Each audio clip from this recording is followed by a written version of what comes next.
네, 안녕하세요. 오늘은 제가 20대 때 조금 특별한 경험이 있는데 제 의지와 상관없이 처음 선교 활동을 했었던 것이 중국 지하 교회를 찾는 일이었어요. 중국에서 무명으로 활동하는 그런 중국 지하 교회 지도자분들을 만나게 되었고 처음 중국에서 약 2개월가량을 체류하면서 중국에 있는 수많은 지하 교회들을 찾아가서 말씀도 나누고 또 그들이 어떻게 신앙생활을 하고 있는지를 직접 경험하는 그런 일들을 겪고 그렇게 수년간을 중국 지하교회 지도자분들과 교제하면서 보냈습니다. 지금 왜 제가 그 기억을 더듬어 보냐면 제가 이 머스트 교회를 개척할 때 롤모델로 생각했었던 것이 바로 중국 지하교회입니다. 지하교회 이렇게 표현하니까 잘 모르시는 분들은 진짜 지하에 있는 그런 교회라고 이해하시는 분들이 간혹 있던데 지하교회라는 것은 말 그대로 수면 위에 보이지 않는 그런 교회. 왜냐하면 중국은 공산주의 체제 하에 있기 때문에 신앙의 자유가 없고 이 기독교 신앙 자체가 공산주의 안에서 절대로 존재할 수 없는 그런 신앙 체계이기 때문에 중국에도 교회가 있죠. 그것을 우리가 산츠 교회, 삼자 교회라고 부르잖아요. 말 그대로 그 어떤 복음적인 이야기를 할 수 없는, 정치적인 이야기를 당연히 할 수 없는, 그리고 중국 공산당의 지휘 아래 철저하게 감시와 통제를 받는 그런 교회가 삼자교회죠. 정상적인 신자라면, 참된 기독교 신앙인이라면 당연히 삼자교회를 다닐 수가 없죠. 그래서 참된 복음과 진리의 가치를 추구하는 사람들은 결국 지하, 수면 밑으로 들어갈 수밖에 없고, 그렇게 가정의 형태로, 또 외관은 공장인데 속은 신학교로, 또 외면은 상업시설인데 주일날에는 은밀히 모이는 신자들의 모임으로, 그렇게 교회가 존재하는 것이 중국 가정교회, 지하교회의 모습인 것입니다. 올해 초에 제가 민주파출소라는, 여러분들 잘 아시는 그런 정말 터무니없는, 그걸 뭐라고 표현해야 될까요? 기관이라고 표현해야 될지 신고를 받은 적이 있습니다.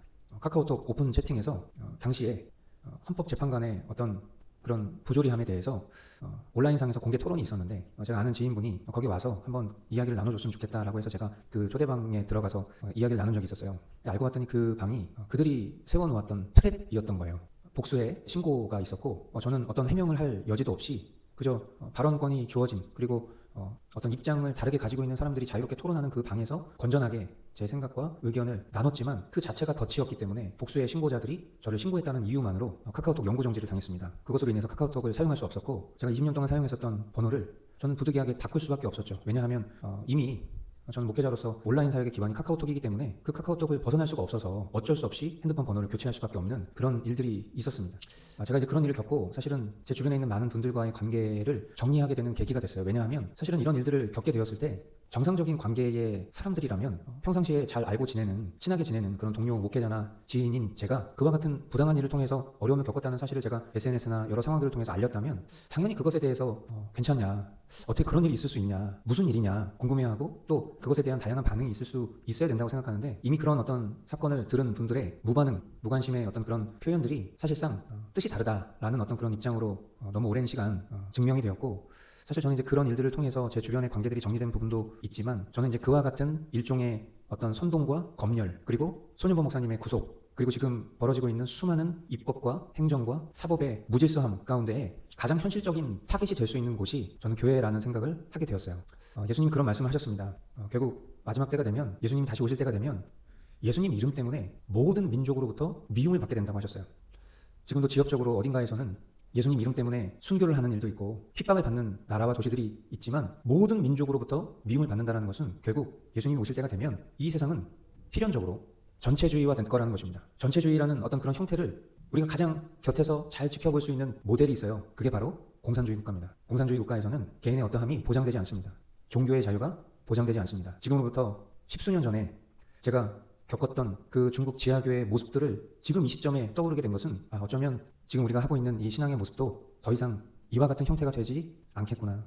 결국 교회는 여러 가지 많은 제도적 장치와 사회적 시선과 또 그 속에 인간의 그런 어떤 고유한 죄성으로 말미암아 참된 교회는 수면 밑으로 사라질 것이고, 결국 대중의 인기에 영합하는 어떤 그런 교회들, 지금도 정치 얘기는 절대 할 수 없는 그런 대형 교회들, 나는 좌도 우도 아닌 나는 예수파다라고 말하는 이런 터무니없는 말을 하는 그런 교회들, 이런 어떤 정치적인 혼란 속에서도 정치적인 말을 절대 하지 않는 것이 정말 정치적이라는 것을 알지 못하는 그런 교회들은 결국 그때가 되어도 참된 복음을, 실제된 복음을 전하지 못하겠구나. 진짜 복음을 붙잡기를 원하는 사람들은 결국 지하교회화 될 수밖에 없겠구나라는 생각을 제 과거의 경험을 통해서 주님이 그렇게 떠오르게 하신 것이 아닌가라는 생각을 해보게 됩니다.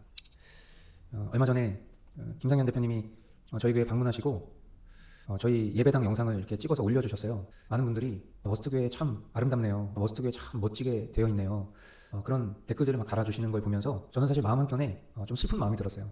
저희 교회 예배당은 그냥 창가교회입니다. 그냥 평범한 건물 3층에 있는 교회예요. 3, 40명밖에 되지 않는 교우들이 십시일반 재정을 모으고 외부의 많은 후원자분들이 재정적인 도움을 주셔서 저희가 이 예배당을 그렇게 3년 전에 이전하면서 참 저희 마음 가운데는 이 지역에 하나님께서 보내주시는 영혼들을 우리가 복음으로 섬겨야겠다라는 그런 벅찬 마음으로 만든 교회거든요. 저희는 그 전에 6년간 정말 말 그대로 지하에 있는 지하 교회에서 신앙생활을 하다가 너무 정말 감사하고 기쁜 마음으로 3년 전에 이렇게 저희 예배당을 만들고 이전을 해서 지금까지 신앙생활을 잘 하고 있는데, 어쩌면 이런 터전도 더 이상 의미가 없겠구나. 교회 간판을 걸고 복음을 외칠 수 없는 그런 때가 조속히 찾아오겠구나. 이렇게 결국 이 세상의 모든 것들은 다 사라지고 오직 주님의 이름만 남는 것이 그게 결국 마지막이구나 라는 것을 새삼 깨닫고 배우게 됩니다.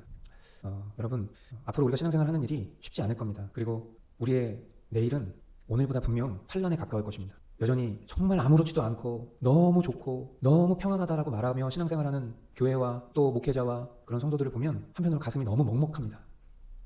하루에도 정말 말로 표현할 수 없는 그런 말도 안 되는 입법들이 일어나고 있고 부정과 부패가 대놓고 벌어지고 있어도 여전히 무슨 일이 일어나는지 전혀 관심이 없고 우리 기독교인들은 그런 데는 관심 둘 필요가 없다라고 말하는 식의 그런 논리들을 볼 때마다 참담한 마음을 이루 감출 수가 없습니다. 중국의 지하교회 지도자들을 만났던 그 청년이었던 저의 경험들이 지금 와서 하나둘씩 새록새록 기억이 나면서 그분들이 정말 숭고하게 믿음을 지키기 위해서 또 발각되어서 말뚝 박힐까봐 전전긍긍하는 가운데에도 숨죽이며 찬양했었던 그런 성도들의 모습을 보면서 내가 누리고 있는 신앙이 얼마나 정말 귀하고 복된 것인지를 절실히 깨달았었던 저의 20대의 기억을 토대로 지금 정말 얼마 남지 않은 것만 같은 이때에 우리가 붙잡고 있는 이 신앙과 또 앞으로의 우리의 믿음의 행보를 그 어느 때보다도 절실히 기도할 때가 아닌가, 그런 생각을 오늘 여러분과 나누고 싶었습니다. 감사합니다.